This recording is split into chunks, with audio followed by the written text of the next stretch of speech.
안녕하십니까. 오늘 세종학당 언어평가 국제학술대 주제토론에 오신 모든 분들을 환영합니다. 이 자리에 함께해 주셔서 감사합니다. 오늘 주제토론의 좌장을 맡은 서울대학교 영어영문학과 이용원입니다. 오늘 주제토론의 주제는 한국어 평가의 새로운 지평을 열다입니다. 이 주제를 가지고 총 5분의 발표자분께서 간략한 발표를 해주시고 또 토론을 이어나가도록 하겠습니다. 마무리 발언을 하는 것으로 이렇게 마치도록 하겠습니다. 저의 발표는 이 정도에서 마치도록 하겠고요. 오늘 첫 발표자는 그 미국 ETS의 미경 김울프 선생님이십니다. 그래서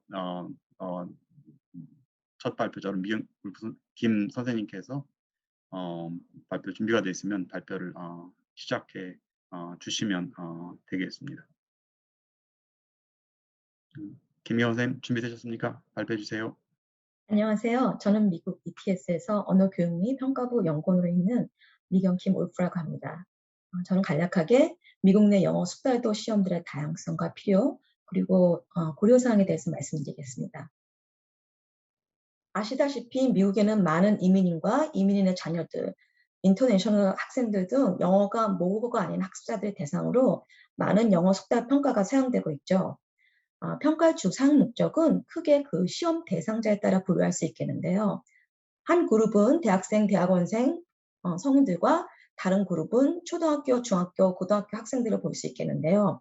먼저 대학생, 대학원생들을 대상으로 영어 평가는 주로 학교 지원의 의무 요건 혹은 영어 제2 언어 프로그램에서 등급을 나누거나 반 배정에 사용하게 되죠. 미국 초, 중, 고등학교에서는 정부 차원에서 영어 제2 언어 평가가 의무적으로 진행되고 있는데요. 영어 도움이 필요한 학습자를 분별해내거나 그 학생들의 영어 습득도 발달 과정을 모니터하는 데 영어 시험이 시행되고 있죠. 먼저 대학이나 대학원 등 고등교육기관에서 사용되는 영어 평가 시험은 꽤 다양한데요. 제가 한 2014년 정도에 100여 개 이상의 대학을 대상으로 설문조사를 한 적이 있는데 한 30개 이상의 다양한 영어 평가가 보고되었습니다. 가장 많이 사용된 시험은 토플이었고 그외 IELTS, 뮬랍 등 여러 시험이 어드미션이나 제2 영어 프로그램 반 배정하기 위해 사용되고 있습니다. 미국 초, 중, 고등학교에서는 각 주 차원에서 영어 제2 언어 평가가 진행되고 있는데요. 현재 위다라는 시험이 35개 주에서 사용되고 있고 주 자체적으로 영어가 모국어가 아닌 학생들이 많은 캘리포니아 주라든가 뉴욕 주들은 자체 내 시험을 개발해 사용하고 있습니다. 그 밖 사립학교에서도 토플 주니어들도 사용하기도 하고요. 재밌는 것은 오히려 어린 학생들, 초등학교, 그리고 중학교, 고등학교 시험들이 모두 컴퓨터로 시행되고 있다는 건데요. 테크놀로지의 사용이 교육평가에서 크게 증가하고 있죠. 이런 다양한 평가 시험을 선택 사용하거나 개발할 때 주요 고려사항을 몇 가지 추려보았는데요. 첫째, 시험의 평가 내역, 컨스트럭이 무엇인지, 평가 영역, 듣기, 읽기, 말하기, 쓰기가 다 포함되고 있는지가 고려사항이죠. 예를 들어 토플 IBT는 학문적인 영어 능력을 평가하고 토익은 비즈니스 및 생활 영어가 평가 내용이죠. 평가 영역에 있어서 많은 대학의 ESL 프로그램들이 그 시험이 주로 듣기, 읽기가 주 평가 대상이 되기도 하고요. 다른 고려사항은 평가 등급의 포괄 정도인데요. CEFR이라는 유럽에서 시작돼서 전 세계적으로 많이 사용되고 있는 언어 등급 기준으로 했을 때 토플 IBT는 B1에서 C2, 중급에서 상급을 포함하고 다른 초중고 영어 시험 미다 같은 경우는 매우 기본적인 초급도 포함하고 있죠.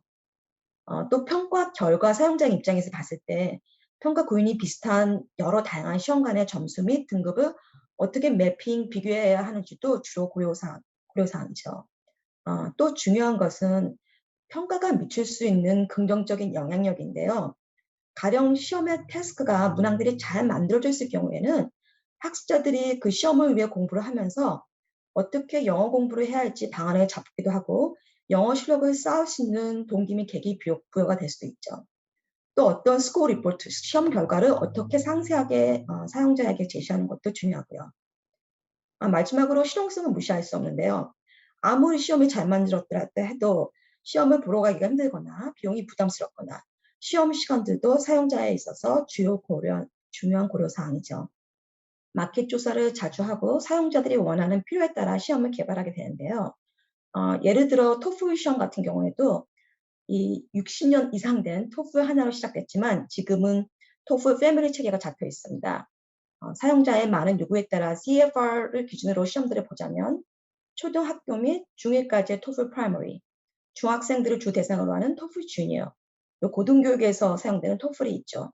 이 모든 평가의 공통 요인은 학문적인 영어 능력이 포함된다는 거고요. 최근 사용자의 요구에 부응하기 위해 토플 이센셜이라는 새로운 시험이 개발되었는데요. 토플 이센셜은 더 광범위한 레벨을 포함하고 다단계 적응형, 멀티 스테이지 어댑티브를 사용해서 평가 시간은 토플보다 훨씬 단축되면서도 더 많은 레벨을 포함하도록 개발됐습니다. 토플 패밀리도 영어 시험의 여러 목적들, 그 여러 가지 필요성을 부응하기 위한 평가의 다양성을 보여주는 좋은 예라고 생각합니다.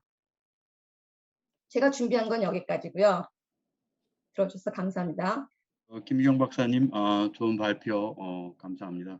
그 미국의 여러 다양한 시험들에 대해서 알아볼 수 있는 좋은 시간이었던 것 같습니다. 그러면 그 두 번째 그 발표로 넘어가도록 하겠습니다.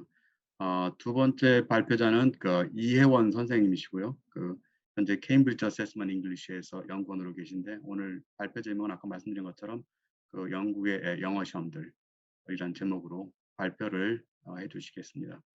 안녕하세요. 캠브리지 영어 평가원에서 연구 및 사고적 리더십 부서의 선임 연구 책임자로 재직 중인 이혜원입니다. 이번 심포지엄에서는 영국에서 개발되어 사용되고 있는 다양한 영어 숙달도 시험에 관한 간략한 발표를 맡게 되었습니다. 조금 전에 미경 울프 박사님께서 발표해 주신 미국 내 영어 숙달도 시험의 상황과 비슷하게 영국에서도 복합적이면서도 상호 연관적인 목적들로 다양한 영어 숙달도 시험이 주관되고 있습니다. 크게 4가지 정도의 상황으로 분류할 수 있겠는데요.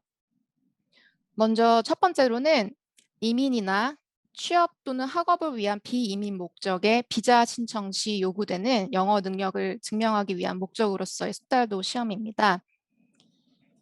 Secure English Language Test, 줄여서 셀트라고 불리는 영국 내무성에서 공인한 기관에서 제공되는 숙달도 시험만이 인정되고 있는데요. 현재 슬라이드에서 보시는 것처럼 IELTS CELT 컨소시엄, Trinity College London, Language Cert, 그리고 피어슨, 이렇게 4개의 기관에서 제공하는 시험만이 인정되고 있습니다. 신청하는 비자의 성격에 따라 응시하게 되는 시험 영역과 최소 요구 수준이 달라지는데요. 예를 들어 배우자 비자 신청의 경우에는 아까 미경 울프 박사님께서 잠깐 언급하셨던 CEFR이라고 불리는 유럽 언어 공통 기준의 최소 A1 수준의 말하기와 듣기 실력의 증명이 요구되는 반면에 학위 취득 목적의 학생 비자 신청의 경우에는 최소 B2 수준의 말하기, 듣기, 읽기, 쓰기, 이렇게 전 영역의 실력을 증명하는 것이 요구됩니다. 따라서 본인이 신청하는 비자의 요구 조건에 알맞은 시험을 선택하여 응시하면 됩니다. 그리고 특별히 의료 전문가의 경우에는 Occupational English Test, 줄여서 OET라고 불리는 특수 목적의 시험도 인정이 되는데요. 이 시험 같은 경우는 말하기 평가에서는 역할극이라든지 의사의 진찰 내용을 다룬 청해 시험, 또 병원 규정을 이해해야 하는 독해나 전원 신청서를 작성하는 장문과 같은 특수 목적의 과업들로 구성이 되어 있어 의료 상황에서 요구되는 영어 실력을 측정하기에 적합한 시험입니다. 그리고 수달도 시험이 사용되는 또 다른 경우로는 영국 내에서의 고등교육이나 비영어권 국가지만 교육과정이 전부 영어로 진행되는 고등교육 현장에서의 입학 사정이나 졸업 요건으로 사용되는 경우입니다. 이 부분은 미국에서 수달도 시험이 사용되는 주 목적 중에 하나와 일맥상통하는 것 같습니다. 고등교육 현장에서의 경우는 앞서 비자 신청 경우에서 보여드렸던 셀트 이외에도 좀 더 다양한 평가 기관에서 제공하는 시험들이 쓰이고 있습니다. 마지막으로는 각국 내에서나 해외로의 학업이나 취업을 위한 영어 학습에 쓰이는 경우입니다. 앞서 보여드렸던 시험들은 대부분 유럽 언어 공통 기준으로 최소 3개 수준 이상을 하나의 시험이 다루는 멀티 레벨 테스트들이었는데요. 학습 목적의 경우에는 하나의 시험이 하나의 수준을 주 타깃으로 하는 급수 시험도 다양하게 쓰이고 있습니다. 일예로 Cambridge English Qualifications, 줄여서 CEQ라고 불리는 일련의 급수 시험 체계가 있는데요. 각각의 시험은 모두 유럽 언어 공통 기준에 조정되어 있습니다. 수준뿐만 아니라 학습의 목적과 대상에 따라 다양한 개별 시험이 제공되는데요. 성인과 고등교육 학습자를 위한 A2 수준부터 C2 수준까지의 급수 시험, 비즈니스 영어라는 특수 목적 학습자를 위한 B1 수준부터 C1 수준까지의 시험, 그리고 중등학생들을 위한 For Schools 버전, 그리고 초등학생들을 위해서 만들어진 Pre-A1 수준부터 A2 수준까지의 영어러널 시험 등이 있습니다. 각 수준 시험을 통과한 학습자들은 해당 수준의 영어 실력을 갖추고 있다는 퀄리피케이션, 즉 자격을 부여받게 됩니다. 그리고 앞서서 미경울프 박사님께서 토플 패밀리에 대해서 설명해 주셨듯이 원래 이 CEQ 체계도 처음에는 C2 레벨의 시험으로 108년 전에 시작을 해서 그 이후에 다양한 학습자들의 수요와 그리고 또 어떤 상황의 요구를 맞추기 위해서 점점 다양한 급수의 시험이 개발되면서 현재와 같은 이런 패밀리를 이루게 되었습니다. 그래서 지금까지 영국에서 개발되어 사용되고 있는 다양한 숙달도 시험에 관하여 간략하게 말씀드렸는데요. 세부적인 내용은 다르지만 미국에서와 마찬가지로 영국에서도 다양한 필요에 의하여 그에 걸맞는 여러 가지 종류의 시험이 제공되어 쓰이고 있습니다. 여기서 무엇보다 중요한 건 아까 그 미경울프 박사님께서 평가 개발에서 고려해야 될 중요한 요인 중에 하나로 말씀 주신 평가 요인이 시험에 측정되는 그 평가 구인이 그 시험이 쓰이는 목적에 딱 맞게 부합되어야 한다는 점인 것 같습니다. 그래서 그런 점에서 영어 숙달도 시험에 관해 다양한 요구가 존재하는 만큼 그에 걸맞는 여러 시험이 개발되어 사용되고 있는 것은 매우 바람직한 현상이라고 생각합니다. 네, 이만 그럼 마치도록 하겠습니다. 감사합니다. 네, 감사합니다. 이혜원 선생님, 영국 숙달도 시험에 대해서 전반적으로 잘 개괄적으로 말씀을 해주셨습니다. 세 번째 발제는 서울대학교 최원규 선생님께서 해주시겠습니다. 한국어 숙달도 평가와 세종한국어 평가 스카에 대해서 비교를 해주시겠습니다. 네, 안녕하세요. 제가 맡은 부분은 기존의 그 한국어 숙달도 평가, 국내에 있는 한국어 숙달도 평가와 앞으로 이제 개발하게 될 세종 한국어 평가, SKA, 그냥 편하게 그냥 스카라고 부르겠습니다. 스카에 대해서 소개를 해드리는 것이 제가 맡은 부분입니다. 우선 국내의 기존 한국어 숙달도 평가에 대해서 간략히 표를 통해서 좀 정리를 해봤습니다. 여기 보시다시피 그 한국어 숙달도 평가 중에 제일 오래된 토픽 시험 이외에 포함해서 5가지 종류의 시험을 이제 확인할 수가 있었습니다.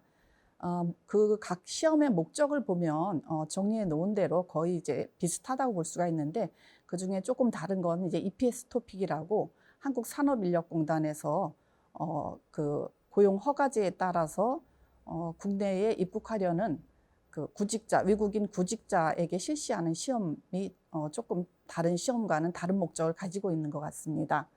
평가 영역은 서로 이제 듣기, 말하기, 읽기, 쓰기 이 네 영역을 중심으로 해서 어떤 시험, 예를 들면 토픽 같은 경우는 이제 말하기 시험이 그동안 없다가 이제 실시를 준비하고 있는 중이고, 또 어떤 시험들은 쓰기가 있지만 쓰기를 고급 시험에서만 실시를 한다든지 이런 차이가 있고, 또 KLAT 같은 시험은 이제 어휘 문법 시험이 다른 시험과는 다르게 어휘 문법 시험이 포함이 되어 있다. 이런 점이 좀 다른 점으로 보입니다. 시험을 보고 나서 등급을 판정할 때 대부분은 EPS 토픽을 제외하고는 이제 등급을 판정합니다. 주로 1급에서 6급까지 CEFR하고 이제 거의 비슷한데요. 6등급 평가를 하고, 그 평가를 할 때 한 종류의 시험지로 평가를 하는 경우도 있고, 또는 초, 중, 고급에 따라서 평가를 하는 경우도 있습니다. 각각의 특징을 보면 전체적으로 시험이 그동안은 이제 토픽은 아직까지 PBT를 실시하지만 CBT라든지 IBT로 가고 있는 추세라는 것을 알 수가 있습니다. 그리고 또 KP 시험의 경우에는 과목별로 이제 선택을 하도록 되어 있는 그런 특징들을 가지고 있습니다.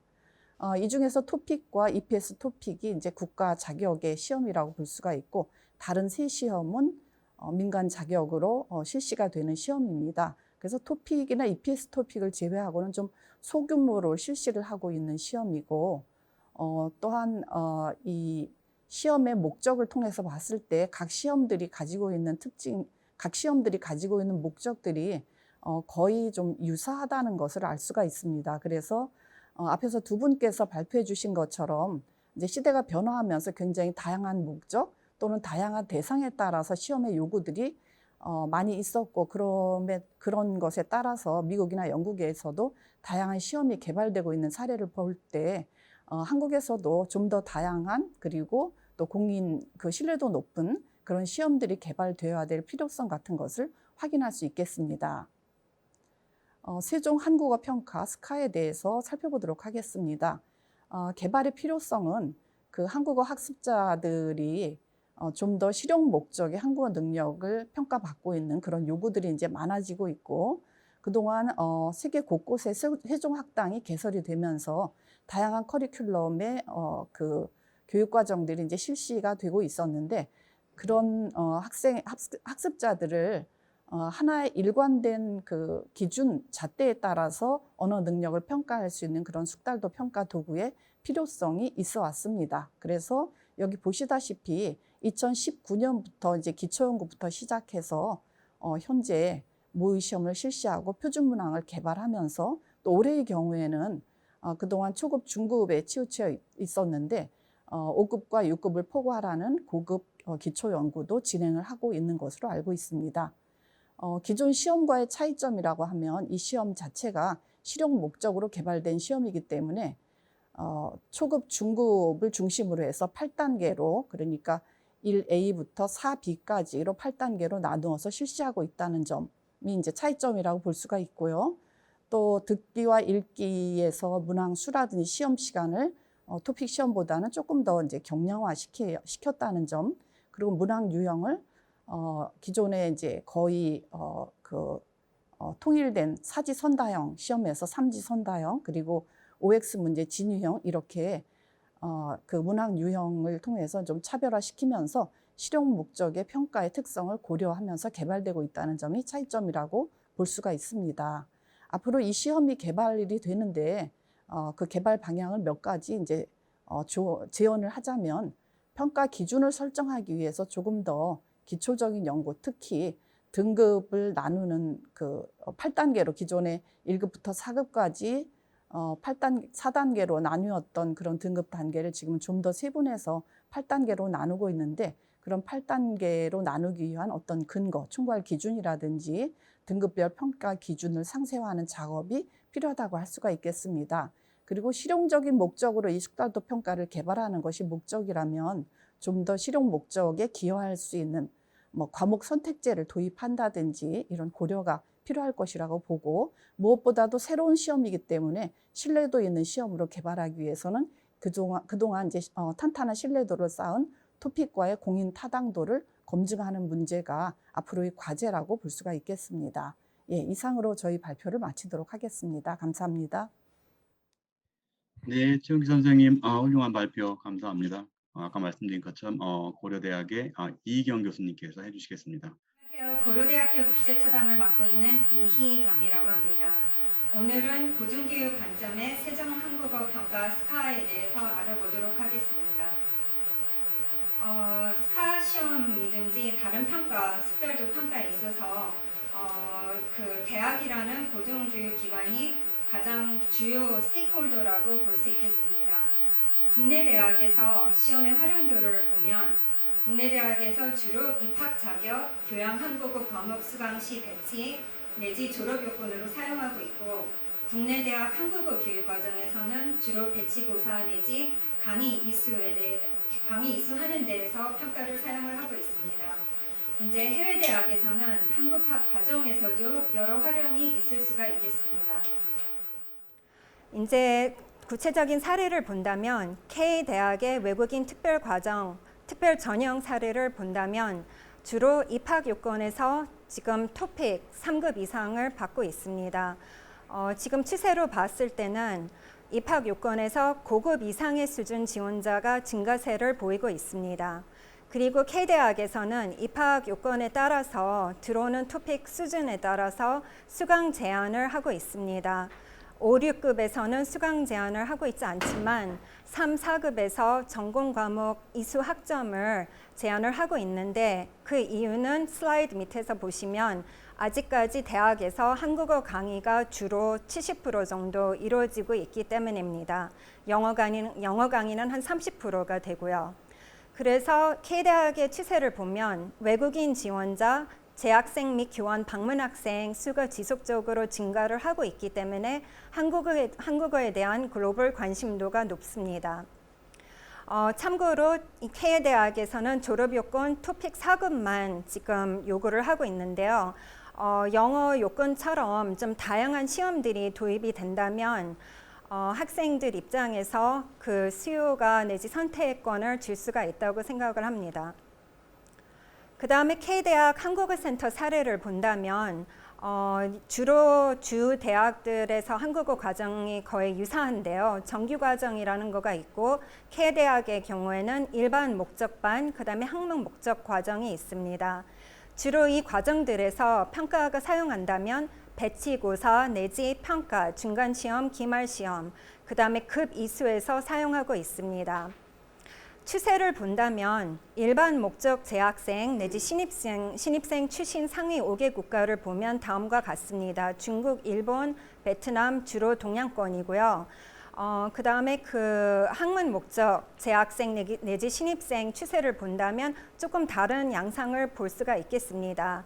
이 나라들에서 세종학당이 자리를 차지하고 있기 때문에 앞으로 추세를 봤을 때는 세종학당재단이 큰 역할을 할 수 있다고 생각을 합니다.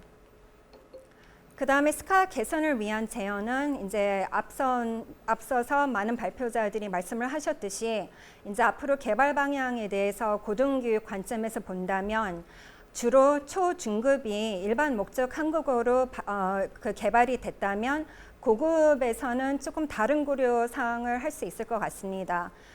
고급에 있어서 학문 목적 한국어 내지 특수 목적 한국어, 즉 분명한 목적이 있다면 좀 시험의 활용도가 높일 수 있을 것 같습니다.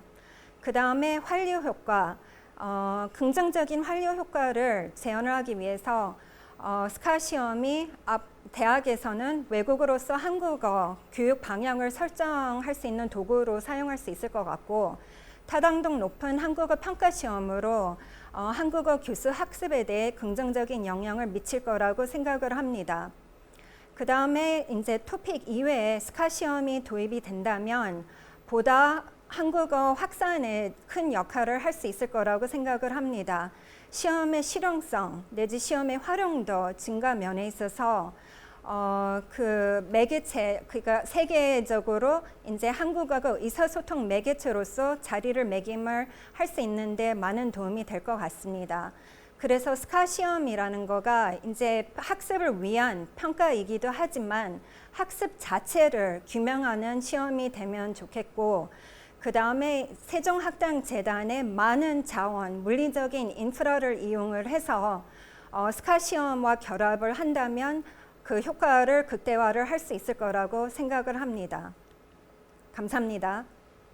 감사합니다. 이경 교수님. 그러면 이제 마지막 발제자가 되겠는데요. 김재욱 교수님 준비되셨나요? 네, 오늘 제가 말씀드릴 부분은 세종한국어평가 스카의 발전적인 방향을 위한 논의점을 같이 말씀을 좀 드리고자 합니다. 기본적으로 봤을 때 우리가 평가라고 했을 때는 왜 평가를 하는지에 대한 어떤 목적과 대상이 분명해야 된다라고 생각을 합니다. 기본적으로 봤을 때 아까 그 최용 교수님께서 발표해 주신 내용 중에 그 어떤 정부 공인 평가로서 한국어 능력 시험과 그다음에 EPS 토픽, 그러니까 일반적으로 토픽과 EPS 토픽으로 이야기를 하는데요. 해당 부분에 대한 그 목적과 해당 평가에 대한 목적과 그 대상을 제가 발췌해 왔습니다. 토픽 시험의 목적과 대상은 분명하게 나와 있죠. 한국어를 모국어로 하지 않는 재외동포 혹은 외국인의 한국어 학습 방향을 제시하는 것들을 목표로 하고 있다고 하고 있고요. 대상으로서도 한국어를 모국어로 하지 않는 재외동포 및 외국인을 대상으로 하고 있는 것들을 볼 수가 있겠습니다. 그에 비해서 EPS 토픽의 경우에는 외국인 근로자, 즉 한국의 그 산업 연수생으로 들어오기 위한 외국인 근로자들을 대상으로 하고 있다라는 그들의 어떤 한국어 능력을 평가하기 위한 내용으로서 목적을 잡고 있고, 해당 대상도 고용 허가제 송출 국가에 한해서 그렇게 시험을 진행하고 있는 것들을 볼 수가 있겠습니다. 이런 어떤 그 시험들에 비추어 본다면은 세종 한국어 시험 스카의 경우에도 마찬가지로 그 시험의 목적이 무엇인지, 그리고 그 대상은 누구로 할 것인지에 대한 어떤 그 명확한 제시가 필요하지 않을까라고 생각을 합니다. 일반적으로 봤을 때 그 EPS 토픽의 경우에는 그 이제 해외에서 시험을 보고 있고 한국어 초급 수준의 어떤 한국어 능력을 평가하고 있는 반면에 토픽의 경우에는 국내와 국외를 전부 다 아울러서 평가를 하고 있고, 한국어 능력을 초급부터 고급까지 대상으로 하고 있는 일반적인 한국어 능력을 평가하고 있다라고 볼 수가 있겠습니다. 그렇게 본다면 세종 한국어 시험 스카의 경우에는 어떠한 목적을 갖고 어떠한 대상을 그 타겟으로 할 것인지에 대한 것들도 저희가 명확히 좀 제시할 필요가 있다라고 볼 수가 있겠습니다. 이 부분에 대한 것들도 저희가 한번 논의를 했으면 하는 생각이 들었습니다. 그 다음에는 현재 그 공인 어떤 시험으로서, 한국어 능력 시험으로서 토픽 시험이 있는데요.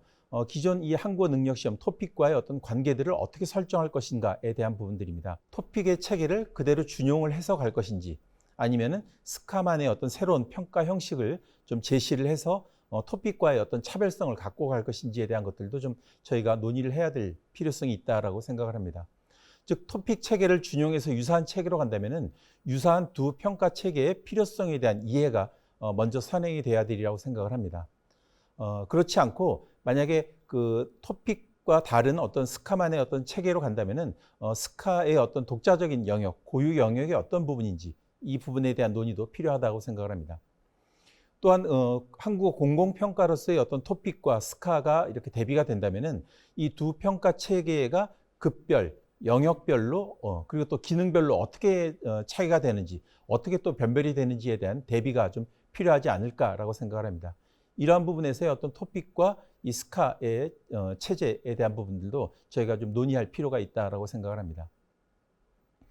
세 번째로 제가 함께 논의하고자 하는 부분들은 세종 한국어 평가 스카의 어떤 통일성입니다. 평가라고 하는 부분들을 기능별로, 즉 듣기, 읽기, 말하기, 쓰기의 각각의 어떤 기능별 평가로 갈 것인지, 아니면은 초급과 중급, 고급을 구분해서 평가를 할 것인지에 대한 부분이 좀 논의가 되어야 될 것이고, 이러한 부분에 대한 통일이 필요하다라고 생각을 합니다. 기본적으로 봤을 때 스카의 어떤 듣기, 읽기 평가와 말하기 평가의 목표도 좀 다르게 설정되어 있는 부분들을 볼 수 있겠습니다. 예를 들어 본다면은 취미라고 하는 주제는 듣기, 읽기에서는 1급에서 제시가 되어 있고, 말하기 평가에서는 2급에 해당 주제가 들어가 있는 것들을 볼 수가 있겠습니다. 또한 말하기 평가 방식은 CBT로 할 것인지 아니면 IBT 방식으로 할 것인지에 대한 부분들도 저희가 같이 좀 논의를 할 필요가 있겠습니다. 즉 말하기 평가 방식이 그 해당 연구 보고서에서는 현재 시행되고 있는 어떤 세종 온라인 한국어 레벨 테스트, 그리고 세종 성취도 평가와 균형을 이룰 것인지, 이미 세종학당재단에서 시행하고 있는 그런 어떤 성취도 평가, 그 다음에 레벨 테스트 평가와 비교해서 이러한 부분과 맞춰서 개발을 할 것인지, 아니면은 이러한 부분들과는 다르게 어떤 전반적인 어떤 한국어 능력을 평가할 수 있는 별도의 숙달도 평가로 진행할 것인지에 대한 것들도 함께 좀 논의가 이루어져야 될 것이라고 생각을 합니다. 네, 그러한 부분에서 어떤 스카의 어떤 나아가야 할 방향을 제 나름대로 한번 제안을 좀 드리고자 합니다. 제가 좀 제안을 드리고자 하는 부분은 한국어 평가 브랜드로서의 어떤 스카를 좀 제안을 드리고자 합니다. 즉 스카를 한국어 능력 평가의 어떤 통합 브랜드로 설정을 해서 표준 한국어 평가, 즉 스카 스탠다드를 기준으로 좀 설정을 하고 그 하위 부류로서 아까 저희 그 좌장님께서도 말씀을 주셨습니다만 그 스카 패밀리라는 부분에서 하위 부류에 대한 부분들을 좀 설정을 하고 각 대상 및 목적에 따라서 시험들을 개발하는 것은 어떤지에 대한 것들을 좀 제안을 드리고자 합니다. 즉 표준 한국어 평가라는 부분들은 스카 스탠다드로 해서 저희가 기본 어떤 표준으로서의 어떤 한국어 능력 평가를 설정을 하고 목적과 대상으로 구분을 해서 목적별로는 스카 아카데믹 또는 스카 비즈니스라는 어떤 각각의 어떤 목적에 따른 어떤 평가 체제들 또는 대상으로서는 스카 주니어라고 해서 청소년들 또는 아동들을 대상으로 한 어떤 그 한국어 능력 평가 시험들을 또 개발하는 것들도 하나의 어떤 방안이 되지 않을까라고 생각을 합니다. 네, 이상의 어떤 내용들을 통해서 스카라고 하는 부분들이 앞으로 어떤 방향으로 나아갈지에 대한 나름대로의 어떤 몇 가지 방안들을 좀 제안을 드렸습니다. 이상으로 제 발표를 마치도록 하겠습니다. 감사합니다. 네, 감사합니다.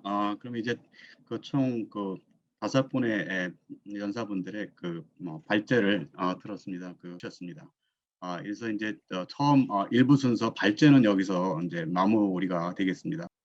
다음 단계는 이제 우선은 첫 라운드는 그 토론은 지금 5분의 발표가 있었는데 그 발표에 대해서 혹시 지금 서로 그 질문이 있다거나 좀 더 필요가 있다거나 좀 더 해명이 필요한 이런 부분들이 있으면 질문을 좀 해주시면 되겠습니다. 네, 제가 질문 드리겠습니다. 저는 이혜원 선생님께 질문을 드리고 싶습니다. 제가 발표를 할 때 그 스카의 개요에 대해서 좀 말씀을 드렸는데 기존 토픽이 1급부터 4급으로 그 4등급으로 나누어 있는 등급을 초급 1, 2, 3, 4, 중급 1, 2, 3, 4 이렇게 8단계로 나누어서 평가 시험을 이제 준비를 하고 있는 것으로 알고 있습니다. 그런데 이제 그 개발을 할 때 제일 걱정되는 부분은 지금까지 한국어 교육 쪽에서 등급은 CEFR하고 거의 비슷하게 6단계로 1급부터 6급까지 6단계로 나뉜 등급이 거의 표준화된 등급이었었습니다. 근데 그것을 이제 세분해서 지금 하나의 등급을 2단계로 이제 나누는 그런 작업을 하고 있는데 그렇게 한다면 지금 한국어 교육에서는 아직까지 해보지 않은 길을 이제 가는 거라고 볼 수가 있고 따라서 그에 대한 기초 연구가 상당히 필요하다고 생각이 돼요. 그러니까 초급 1과 초급 2라면 그게 토픽에서는 1급에 해당이 되는 거죠. 그러면 1급에 대한 그동안의 교육기관에서의 교육이라든지 또는 토픽에서의 총괄 기준이라든지 평가 기준 이런 것들이 다 설정이 되어 있는데 그거를 이제 2등분을 해야 되는 상황이 되는 거죠. 그와 관련해서 질문 드리고 싶은 것은 제가 알기로는 CEFR의 경우에 A1부터 C2까지 등급 구분이 되어 있는데 최근에 플러스 등급이 좀 세분돼서 상위 기준이 들어갔다고 알고 있습니다. 그래서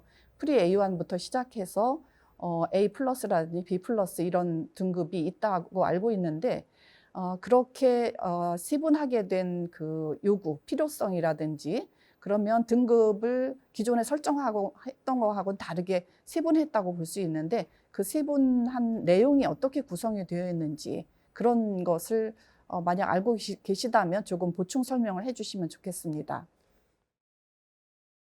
세분화 작업에 있어서 많은 시간과 노력이 요구된다는 점에서는 저도 진짜 많은 공감을 하게 됐는데요. 정확한 내용을 제가 숙지하고 있는 것은 아니지만 현장에서 주로 요구되는 사항 중에서는 물론 그 6가지의 레벨이 이미 세분화되어 나눠져 있기는 하지만 어떤 한 레벨에서 다른 레벨로 학습자가 어떤 성취를 이룰 때 걸리는 시간이 굉장히 오래 걸리기 때문에 학습자의 동기부여의 입장에서는 또 그게 굉장히 낙담할 수 있는 그런 요인으로 작용이 될 수도 있어서 그 하나의 지금 레벨을 반으로 나눠서 조금이라도 어떤 학습자가 나 이만큼이라도 이게 능력이 늘었다라는 그런 거를 성취감을 느낄 수 있게 하기 위해서 그런 취지에서 아마 그 CEFR 특히 초급과 중급 레벨에서 플러스 레벨을 도입을 해서 그 단계를 나눈 것으로 알고 있습니다. 그리고 현재 저희 쪽에서도 이제 저희는 교육 과정도 함께 같이 다루고 있는데요. 시험뿐만 아니라 그 플러스 레벨을 적용해서 좀 더 세부적인 그런 교육 과정 단계를 나눠서 커리큘럼을 제공하는 그러한 시도도 하고 있는 것으로 알고 있습니다. 또 다른 발제자들에 대해서 또 질문이 있으면 해주시기 바랍니다. 제가 여쭙고 싶은 거는 사실 최영길 선생님께서 스카에 대해서 이렇게 개요를 잘 말씀해 주셨는데요. 김재욱 선생님께서 말씀하셨듯이 그 평가에 대해서 이렇게 토론을 할 때 그 평가에 대한 정말 사용 목적이 뭐고 타겟된 그 시험 대상이 누구인가가 사실 명확해야 되는 게 사실 제일 근본적인 요건인데요. 최은규 선생님께서 혹시 그거에 대해서 조금 더 자세하게 설명해 주실 수 있을까요? 네. 김재욱 선생님도 발표하실 때 제일 첫 번째에서 이 스카의 대상이 누구고 또 이 평가를 개발하는 목적이 무엇인지가 좀 더 명료해야 된다 이런 말씀을 이제 해 주셨는데 저도 제 발표에서 짧게 이제 언급을 했지만 이런 시험을 개발하는 그 필요성이라는 것이 아마 세종학당을 전 세계에 이제 개설을 하면서 어 많은 학습자들이 이제 공부를 하고 그러면은 공부하면서 한국어 능력이 어느 정도까지 향상이 되는가 이런 것을 좀 점검하고 싶은 그런 요구 같은 것이 이제 많이 생겼을 거라고 생각을 합니다. 그리고 발표에서도 말씀드렸다시피 워낙 세종학당에 전 세계 곳곳에서 다양한 교육 과정이 돌아가고 있기 때문에 그런 다양한 교육 과정을 마친 학습자들한테 하나의 잣대로 좀 일관된 기준으로 그 학생들의 의사소통 능력을 잴 수 있는 그런 도구가 필요하다. 이런 필요성이 이제 세종학당 내에서 먼저 생겼을 거라고 생각을 합니다. 물론 이제 아까 김재욱 교수님이 레벨 테스트와 또 기존의 세종학당의 성취도 평가와의 관계 설정을 어떻게 할 것이냐 이런 문제가 좀 있기는 한데 그렇다고 해도 뭐 이 문제에 대해서 김재욱 선생님이 나중에 또 말씀을 하실 수도 있겠지만 레벨 테스트나 기존의 그 성취도 평가는 어쨌든 세종학당 내에서 작동하는 그런 평가 도구고 또 성취도 평가적인 특성을 이제 가지고 있는 거죠. 근데 그런 게 아니라 좀 표준화 시험으로 학습자들의 그 학생들의 능력을 평가하고자 하는 학생들의 열망도 있을 거고 세종학당 운영진 측에서의 필요성도 있었을 거라고 생각이 됩니다. 그래서 일단 내적인 필요성에서 시작이 됐다고 이제 생각이 되고요. 그렇지만 그런 것에 의해서만 이제 숙달도 평가가 이제 만들어질 수는 없겠죠.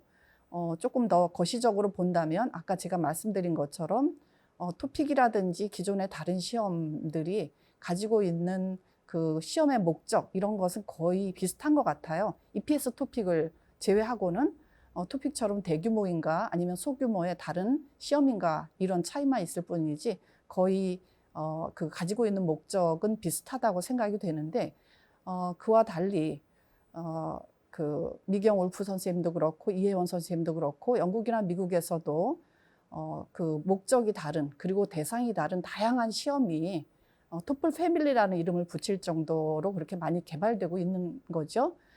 한국어 시험도 마찬가지로 이제까지 학문 목적이라든지 또는 취업 목적이라든지 또는 일반 목적의 한국어 시험이 토픽과 같은 그런 시험의 하나 속에 포괄되어 있는 식으로 이제 시험이 진행이 됐다면 이제는 굉장히 학습자 대상도 다변화하고 또 한국어 교육 상황이라든지 학생들이 바라는 어떤 시험에 대한 요구라든지 이런 것도 다양해지는 상황이기 때문에 그에 맞춰서 한국어 시험도 다양화해야 되는 그런 시점에 도달했다고 생각이 됩니다. 그래서 그런 시점에서 이런 시험의 필요성이 생겨난 것이고 한마디로 얘기하면 조금 더 실용적인 목적으로 또 조금 더 부담이 낮은 경량화된 시험으로 그런 시험이 이제 개발될 필요성이 있다는 그런 요구에 따라서 시험이 개발되고 있다고 생각이 됩니다. 충분한 답변이 되었는지 모르겠습니다.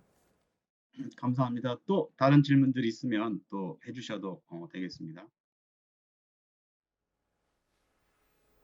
네, 질문을 드리겠습니다.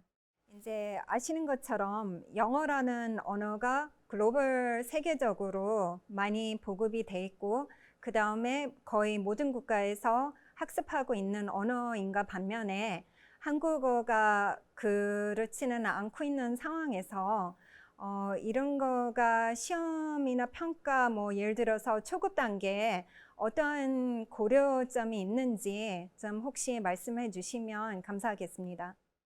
네. 질문 감사드리고요, 이경 선생님. 제 생각으로는 사실 이경 선생님께서도 발표를 하셨지만 시험이라는 자체가 굉장한 파급 효과가 있는 것 같아요. 시험을 위해서 사실 그 언어를 공부하는 경우도 있잖아요. 그리고 사실 어떻게 그 언어를 공부해야 되는지 방향이 잡히고, 그래서 사실 이경 선생님께서 마지막에 사실 이런 새로운 평가가 스카 같은 경우가 생각해 봐야 할 점은 한국어를 배우는 거에 대한 그런 확산을 주는데 그런 영향력을 끼칠 수 있는 그런 시험이 됐으면 좋겠다, 그런 제안을 해주셨는데요. 그 말에 정말 전적으로 동감하고요. 시험이 충분한 그런 수단 도구가 될 수 있다고 생각해요. 특히 영어 평가 수단 같은 경우에는 제 생각으로는 제일 기본적으로 해야 될 거는 마켓 조사가 필요한 것 같아요. 과연 사용자들이 뭐를 요구하고 있으며 그 사용자라는 것이 시험 대상자뿐만이 아니라 사실 그 시험 결과를 사용해서 결정을 내려야 되는 그런 회사들이나 아니면 학교들이나 대학교들이나 그런 반배정을 해야 되는 그런 곳에 가서 시장 조사를 하는 것이 가장 기본적인 조건 같습니다. 네, 네, 감사합니다. 혹시 또 질문 뭐 한두 개 더 받고 다음 라운드로 넘어갔으면 좋겠는데 또 질문 있으시면 해주세요. 저도 좀 궁금한 게 있어서 미국과 영국의 그 영어 능력 평가 시험에 대해서 좀 궁금한 것 좀 한 가지를 좀 질문을 드리겠습니다. 아까 제가 발표할 때에도 말씀을 드렸습니다만 그 한국어 능력 시험이 이제 토픽이라고 하는 시험이 기존에 있었고 이번에 스카가 개발되면서 이제 두 시험 간의 어떤 그 대비, 그러니까 예를 들면 각 영역별, 급별 그 내용들을 어떻게 설정할 것인가가 이제 아무래도 두 시험이 좀 이렇게 앞으로 그 대비가 될 그런 가능성이 많습니다. 이제 그렇게 봤을 때 현재 그 미국이나 영국에도 다양한 어떤 그런 영어 능력 그 평가 시험들이 존재를 하는 것들 아까 말씀을 주셨는데요. 각각의 어떤 시험들의 그 어떤 대비가 예를 들면은 뭐 영어의 어떤 시험과 어떤 시험의 관계가 어떻다. 예를 들면 급별이나 그런 기능별 수준이 어느 정도다. 이런 어떤 대비가 되어 있는지요. 그래서 그런 부분들에 대한 것들이 어떻게 설정되어 있는지 혹시 알고 계시는 부분들을 좀 말씀해 주시면 감사하겠습니다. 아마 이거는 김병호 선생님이나 이현 선생님한테도 다 해당이 되는 질문인 것 같아요. 아까 맨 뒤에 표에 이렇게 그 등급별로 이렇게 온라인된 거를 보여주시긴 했는데 자세한 설명은 아까 못 하셨잖아요.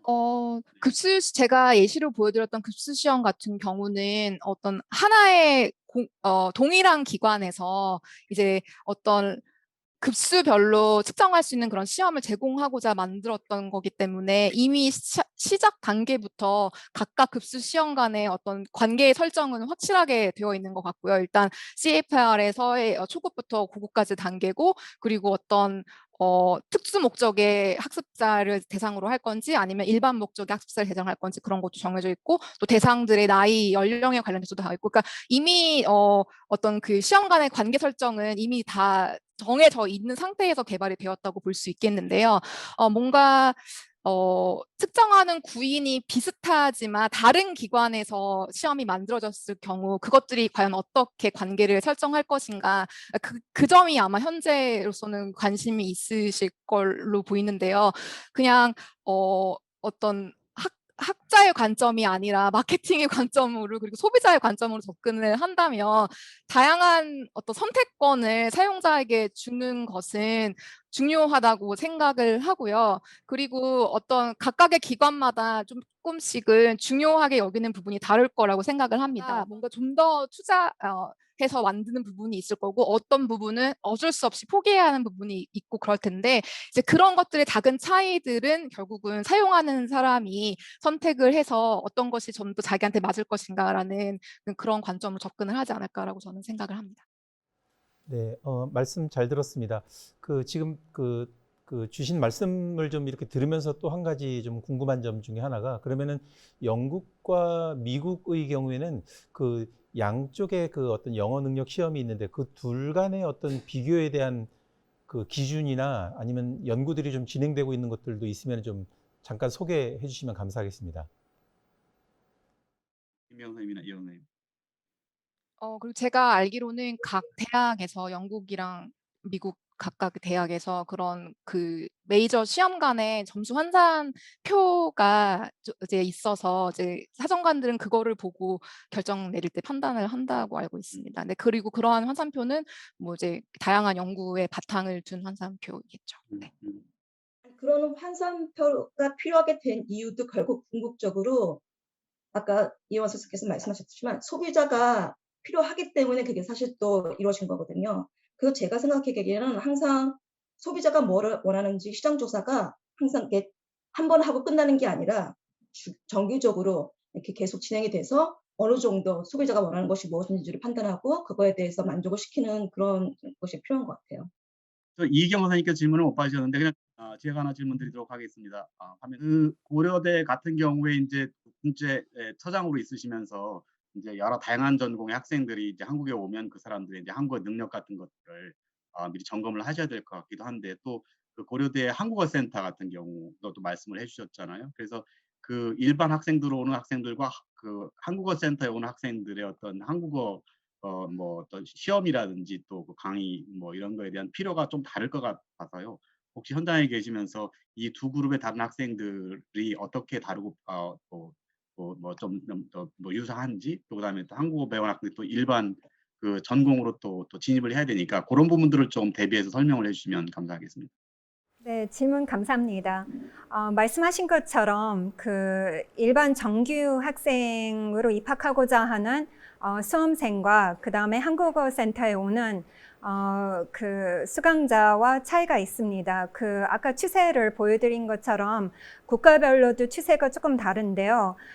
일단 아까 앞서 말씀드린 것처럼 정규 과정에 입학을 한다면 이제 아무래도 한국어로 그 수학을 해야 되기 때문에 학문 목적 한국어 니즈가 훨씬 큽니다.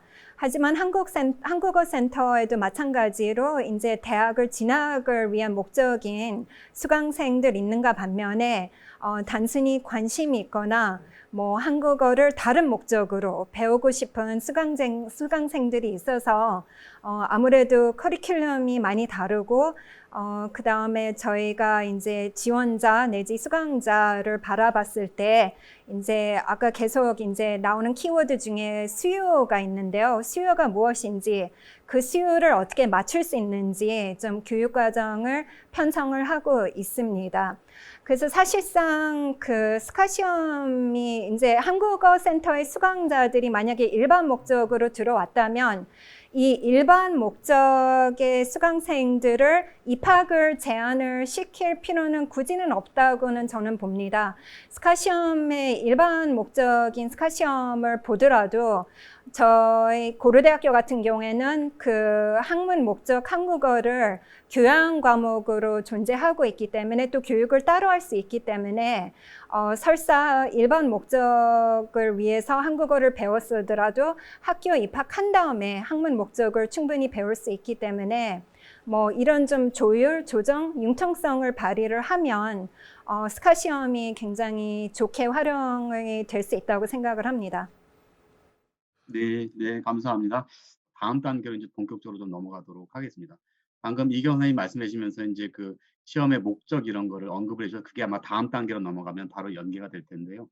그 김재욱 교수님께서 말씀해 주신 이제 평가를 왜 해야 되는가, 또 그리고 이제 또 그 다음 주제로 기존 한국어 능력 시험과는 어떻게 차별을 해야 되는가 이런 문제, 또 그 다음 뭐 세종 학당 내에도 또 그 성취도 시험이 있잖아요. 레벨 테스트가 있는 경우도 있고, 또 그 다음 단계에 또 그 스카가 지금 초급, 중급도 있고 또 고급도 고려하고 있으니까 그 패밀리 안에서 그 안에 통일성을 어떻게 유지해야 되는 이런 것들이 다 어떻게 보면 연계된 질문들인 것 같아요. 그래서 그 큰 뭉치를 가지고 이제 토론을 했으면 좋을 것 같습니다. 그 스카 시험 같은 경우에 현재 초급과 중급에 대한 내용들은 어느 정도 이제 잡혀서 이제 모의 시험을 시행 중이고, 사실 이제 고급의 어떤 그 평가를 지금 이제 기초 연구를 이제 시작을 한 단계라고 알고 있습니다.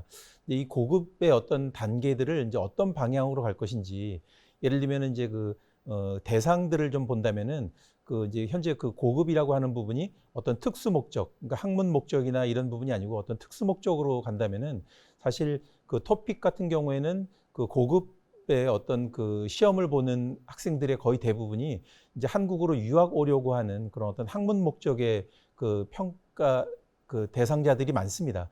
그런 어떤 현재 상황들을 감안한다면은 스카의 경우에도 고급의 어떤 평가들을 학문 목적이라고 하는 부분들에 좀 그 타겟을 그쪽으로 놔야 되는 것은 아닌지라는 좀 궁금증이 있습니다. 그래서 그 부분에 대한 것들도 마찬가지로 그 미국이나 영국에서의 어떤 고급 어떤 평가의 어떤 타겟은 누구로 설정하고 계신지, 그리고 그 부분에 대한 것들은 이제 예를 들면 이제 아까 이경 선생님께서도 이제 대학의 경우에도 이제 그 어떤 그 4급의 어떤 수준을 이야기를 하셨습니다만, 예를 들면 이제 대학원 같은 경우, 제가 이제 소속이 대학원이다 보니까 대학원 같은 경우에는 이제 토픽의 경우에는 5급으로 설정을 해놨거든요. 그랬을 때 이제 그런 어떤 고급의 어떤 수준의 학습자들의 경우에 이제 그 대학의 입장에서는 어떠신지, 학문 목적과 그 어떤 특수 목적의 경우에 어떻게 그 예를 들면 이제 특수 목적으로 그 시험을 본 학생들도 대학에서 그 이제 이렇게 받아들일 수 있는 어떤 그런 여지가 좀 있는지, 그런 어떤 부분에 대한 생각들도 같이 한번 좀 여쭤보고 싶습니다.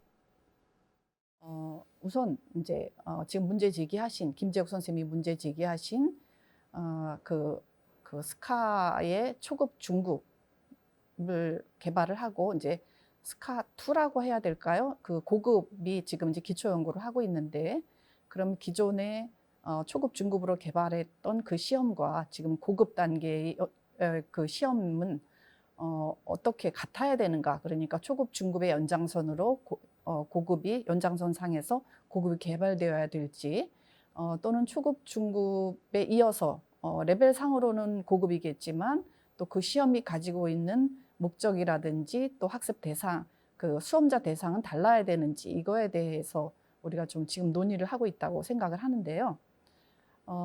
아마 우선 그 지금 연구가 초급 중급에 대한 시험 연구가 먼저 이루어졌고 고급이 이제 기초 연구로 들어가는 걸 본다면 이 시험 자체는 서로 다른 시험이라고 우리가 일단은 봐야 될 것 같아요. 그러니까 이 시험이 이제 스카가 특히 스카토 고급 같은 경우는 어떤 식으로 정체성을 확립해야 되는 문제인데, 이걸 이제 같은 스카 패밀리 안에서 그냥 그 숙달도 시험 뭐 초급, 중급, 고급으로 같은 연장선상에서 볼 거냐, 아니면 이제 고급은 완전히 다른 시험으로 이제 볼 거냐, 그런 문제가 있는 것 같은데, 사실 이제 이호연 선생님이 영국 시험들, 그 캠브리지 시험들 같은 걸 리뷰를 해주셨는데, 거기는 자체 캠브리지 시험 안에서 등급들이 딱 나눠져 있잖아요. 그래서 나눠져 있는 경우도 있고, 또 캠브리지 시험과 뭐 아이엘츠라든지 요즘은 또 뭐 그 PT라고 해서 또 그 피어슨 시험도 또 나오고, 그러니까 서로 다른 기관에서 비슷한 시험을 가지고 다양하게 같은 시장 내에서 경쟁하는 경우, 또 같은 시험 안에서 다양한 요구를 충족시키기 위해서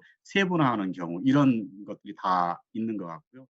저희 그 CQ의 경우에서 먼저 말씀을 드리면, 사실 레벨 간의 문항 유형의 차이가 크게 있지는 않고요.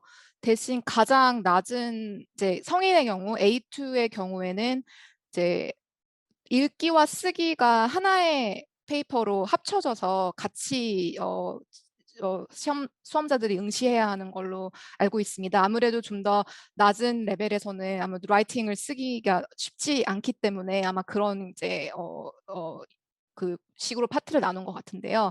그렇지만 일반적으로는 유형이 크게 다르지는 않고 레벨 간의 차이는 아무래도 이호영 교수님께서 말씀하셨다시피 어떤 이제 문법상의 어떤 컴플렉스라든지 아니면 어휘의 어떤 난이도라든지 이제 그런 것들, 그리고 또 주제 같은 경우도 뭔가 낮은 레벨에서는 좀 더 구체적인 그런 이제 아니면 이제 본인의 경험에 근거한 그런 주제들이 나온다면 아무래도 고급 쪽으로 가는 경우에는 좀 더 추상적이고 또 복잡한 이제 그런 토픽들이 이제 다뤄지게 될 거고요.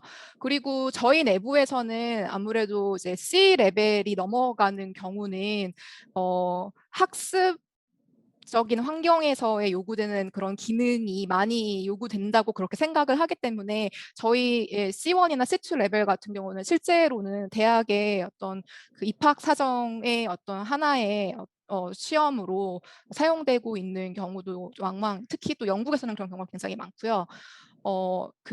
여기 캠브리지대 예를 들면 이제 캠브리지대에서는 영어가 모국어가 아닌 학생들의 경우 요구하는 수준이 C2예요. 굉장히 높죠. 아무래도 영문대라서 그런 것 같은데, 근데 C1을 받은 경우도 이제 입학을 허가하기는 하는데 아까 그 김재욱 교수님이 잠깐 언급하셨듯이 그런 경우에는 추가적인 영어 수업을 학교에서 들어서 어느 수준 됐을 때 C2까지 이제 실력을 올리고 궁극적으로는 C2 레벨로 이제 다른 수업을 들을 수 있도록 하는 경우도 있습니다. 그래서 제가 좀 두서없이 말을 했던 것 같은데요. 네, 일단 유형 간의 차이가 크게 있지는 않고 그렇지만 굉장히 낮은 레벨에서는 뭔가 쓰기가 좀 덜 부각되고 또 더 높은 경우에서는 아무래도 학문적인 그런 영어 스킬이 좀 더 강조되는 네, 그래서 거의 고급 레벨에서는 학문적인 그런 특수 목적을 가진 시험과 거의 동일시하게 봐도 무방하지 않을까라고 네, 그렇게 말씀드릴 수 있을 것 같습니다. 김명원 선생님도 약간 토플 패밀리 안에서도 여러 시험들이 있고 또 외부에도 시험들이 있으니까 그거에 대해서 좀 약간 설명을 좀 해주시기 바랍니다. 예, 저희 지금 토론하고 있는 주제가 사실 스카의 사용 목적에 대해서 지금 얘기를 하고 있는 중이었는데요. 맨 처음에 최은기 선생님께서 말씀하셨듯이 스카가 토픽이랑 굉장히 비슷한 테스트라 볼 수 있다. 과연 왜 필요한가라고 봤을 땐 앞서도 모든 분들께서 발표를 하셨지만 사용자가 선택권이 있다는 건 정말 중요한 요건이라고 생각하거든요. 제 생각엔 정말 한 테스트가 있다는 거는 이제는 좀 올드한 사고방식인 것 같고요. 사실 여러 가지 다양한 테스트들이 개발이 돼서 사용자한테 더 선택권이 있고 거기서 품질 더 좋은 테스트가 사용될 수 있는 게 사실 그게 더 가야 할 방향이라고 생각하고요. 그런 점에서 사실 저는 스카가 개발되고 있다는 거에 대해서 되게 좋은 현상이라고 생각을 하고 있고요. 그리고 사실 최은기 선생님께서 고급과 초급과 중급의 스카는 굉장히 사용 목적이 다르다. 근데 토플 패밀리도 굉장히 비슷해요. 저희도 사실 그렇거든요. 토플 에서 프라이머리든가 주니어는 사실 사용자부터가 다르고 그리고 토플 ITP라든가 지금 새로 개발된 토플 이센셜도 굉장히 비슷하지만 사용 목적에서 약간의 차이가 있어요. 근데 그 차이를 결정하는 중요한 요소 하나는 평가의 내용이 뭔가거든요. 근데 그래서 사실 토플 패밀리가 있지만 토익을 그 토플 패밀리에 넣지는 않거든요. 왜냐하면 그 사용의 그 평가의 내용이 너무 다르기 때문에 토플 패밀리가 있고 사실 저희는 사실 토익 패밀리도 지금 진행이 되고 있어요. 그래서 토익도 있고 토익 브리시도 있고 그 사용자의 그 요구에 따라서 더 많은 것들이 지금 그 안에 들어갈 예정인데요.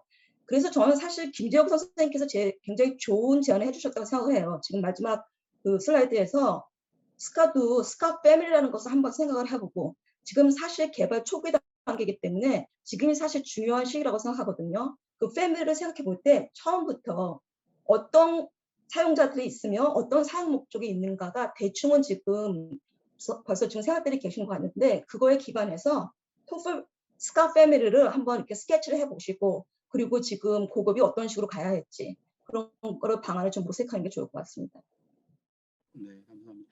이제 뭐 시간들을 많이 쓰긴 했는데 앞으로 뭐 몇 가지 더 또 핵심적인 주제들을 조금 더 논의해보고 아마 그 마무리를 지면 좋을 것 같습니다. 제가 지금 떠오르는 것 중에 하나가 아까 언급하셨던 내용들 중에 그런 것들이 있었습니다. 이제 그 고급과 초급 중급을 뭐 나누는 방법이 여러 가지 이제 그 난이도라든지 뭐 지문의 어떤 그 복잡성, 난이도 이런 것 구분할 수 있지만 아까 이제 스킬 인테그레이션 그러니까 그 여러 가지 그 말하기 쓰기 이런 것들을 통합하는 것 그런 것도 하나의 이제 방법으로 고능력자들을 평가하기 위한 문항이나 과제로 언급을 하셨는데 그 스킬 인테그레이션 같은 경우는 이제 뭐 토플 IBT도 그 핵심 개념 중에 하나가 이제 그 말하기 쓰기 같은 경우에 이제 뭐 듣고 말하기, 읽고 말하기, 그다음에 인디펜던트 스피킹도 있고 또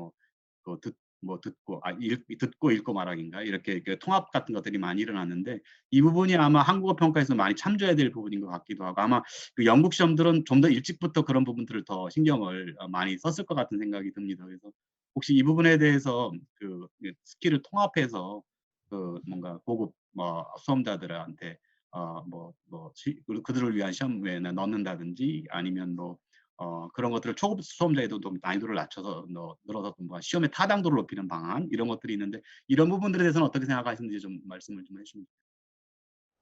네, 그 좌장님 말씀에 이어서 저도 사실은 그 이경 선생님께 이제 제가 한번 이제 궁금한 것 중에 하나가 이제 네, 그 토픽이 현재 그 대학에서의 그 이제 입학 기준을 이제 토픽으로 하다 보니까 토픽의 경우에는 그 토픽 2 시험에 그 듣기, 읽기, 쓰기에 대한 시험만 있고 말하기에 대한 시험이 없습니다. 그래서 사실은 토픽에서 이제 가장 높은 등급이라고 하는 6급을 맡고 들어온 학생들의 경우에도 막상 저희가 이제 수업 시간에 보면은 이제 말하기의 능력이 물론 이제 뭐 예를 들면 뭘 정리하거나 뭘 읽거나 쓰거나 하는 데는 큰 문제가 없습니다만 이제 말하기 경우에 사실은 현재 그 국제처장님으로 계시니까 그 외국인 학생들을 대학에서 입학시킬 때 어떤 부분에 좀 더 어떤 그 기능들 중에서 어떤 기능들이 더 중점적으로 보고 계시는지에 대한 것들도 좀 말씀을 해주시면 감사하겠습니다.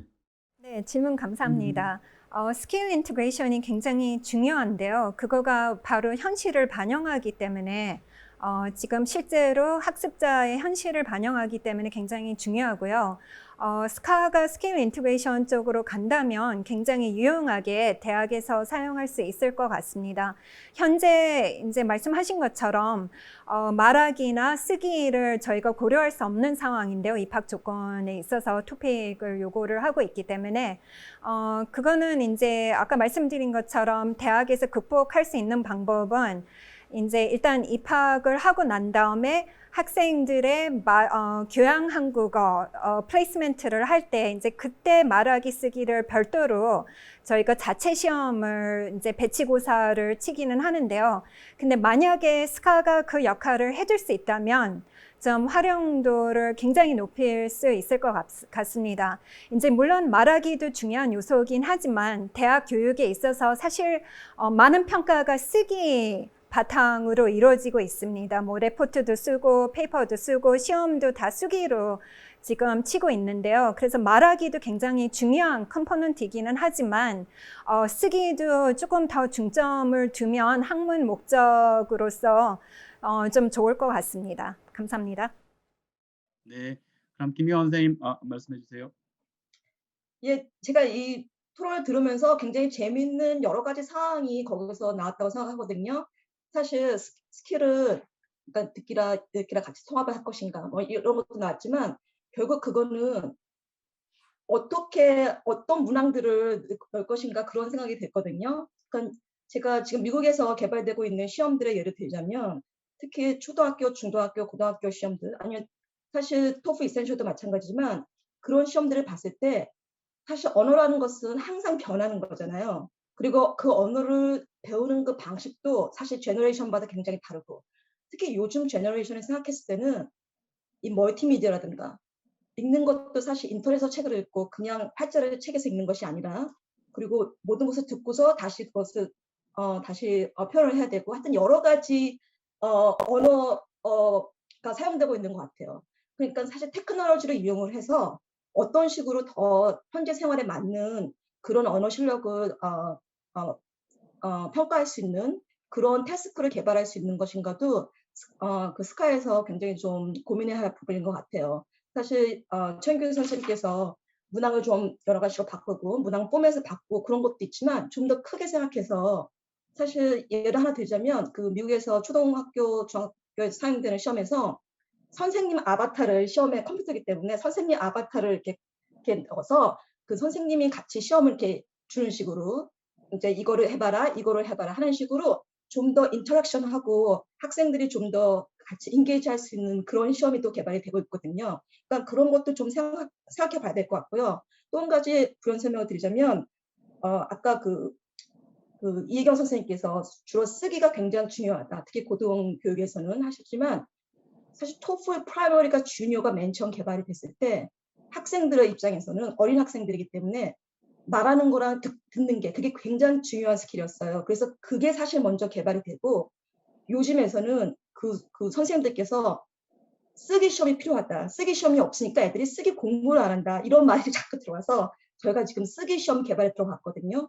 그렇기 때문에 사실 토플 프라이머리와 주니어는 그 체계가 모듈러 어프로치해서 한 번에 다 치는 게 아니라 그 선생님들 학생들이 선택해서 그냥 말하기만 나는 치겠다 이번에 아니면 쓰기만 치겠다 이런 식으로 또 그런 식으로 상세히 편하게 쓸 수 있도록 그런 방식으로도 또 생각하고 있어요. 그러니까 그것도 한번 스카에서 생각해 볼 점인 것 같아요.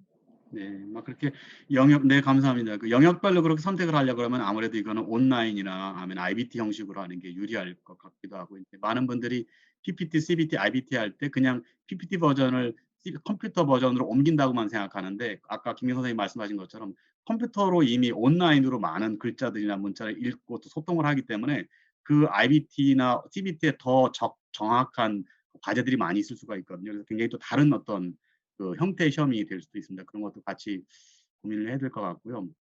또 지금은 말하기 쓰기는 또 자동 채점 기술 이런 것도 나오기 때문에 또 그런 것들도 한 변수가 될 것 같습니다. 혹시 이원 선생님도 조금 이번에도 조금 언급할 분이 있으면 간략히 언급해 주시면 되겠습니다.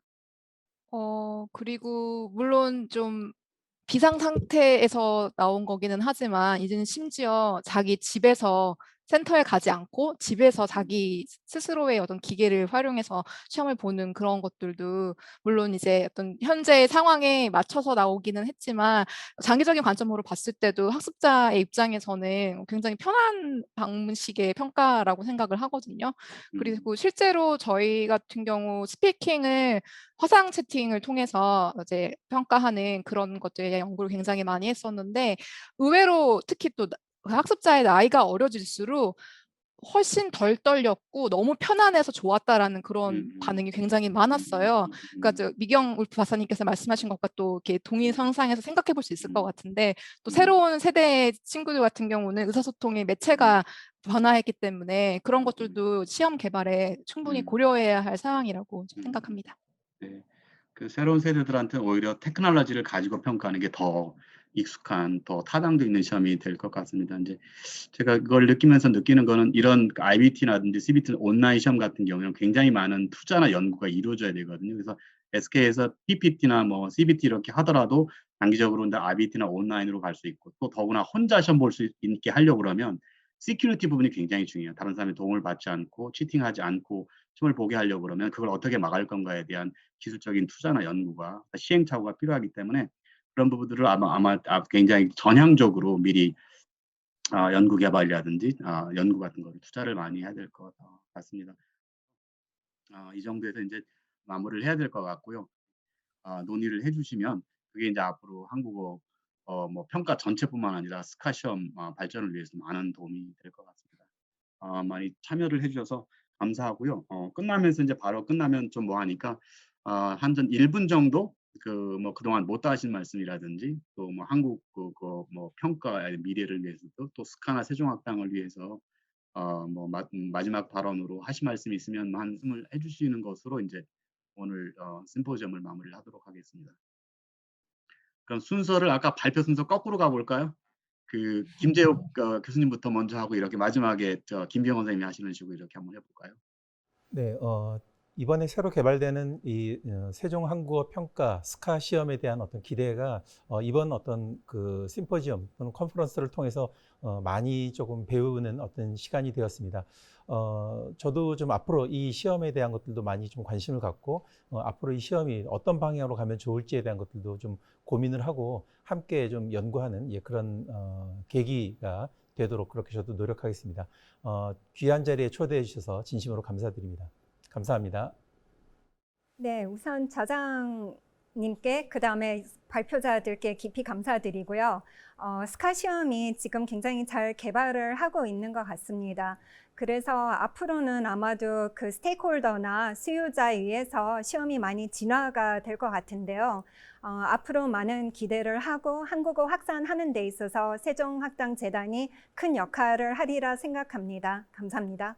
오늘 토론 과정에서 수요자란 말이 많이 나왔었는데 수요자들이 잘 선택할 수 있는 시험을 만들어야 되겠죠. 그래서 공급자 측에서도 이 시험이 선택받을 수 있는 시험으로 어떻게 만들어질 수 있을까 이걸 굉장히 깊이 고민을 해야 되고 그런 점에서 봤을 때 등급을 설정을 하고 그것에 대해서 등급 기준을 기술하고 또 기존에 고민이 되어 있는 시험들과의 어떤 타당도 이런 것들도 좀 더 연구를 해서 신뢰도 높은 시험으로 이제 개발되도록 노력을 해야 될 것이라고 생각을 합니다.